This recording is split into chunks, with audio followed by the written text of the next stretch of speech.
नमस्कार दोस्तों, स्वागत है आपका हमारे चैनल जागता टॉक पर। आज हम बात करने वाले हैं भारत के इतिहास के एक बेहद महत्वपूर्ण काल दिल्ली सल्तनत के बारे में।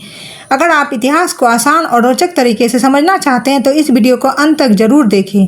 दिल्ली सल्तनत एक मुस्लिम शासन था जो भारत में लगभग 1206 ईस्वी से 1526 ईस्वी तक चला। इसका केंद्र था दिल्ली। यहीं से विभिन्न शासकों ने पूरे उत्तरी भारत पर शासन किया। दिल्ली सल्तनत को 5 प्रमुख वंशों में बांटा गया है।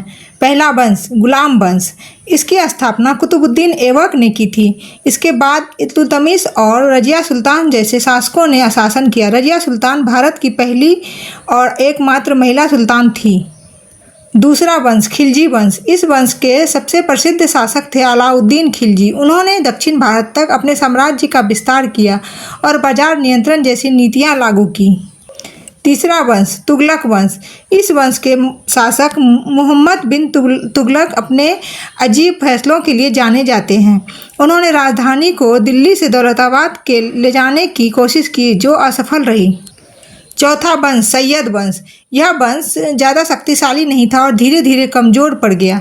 पांचवा और आखिरी वंश लोदी वंश, यह दिल्ली सल्तनत का अंतिम वंश था। इब्राहिम लोदी इसका अंतिम शासक था।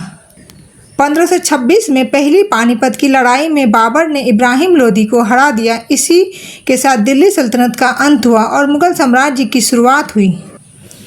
दिल्ली सल्तनत ने भारत के इतिहास में एक नया अध्याय जोड़ा। इसने न केवल शासन व्यवस्था को बदला बल्कि संस्कृति और समाज पर भी गहरा प्रभाव डाला।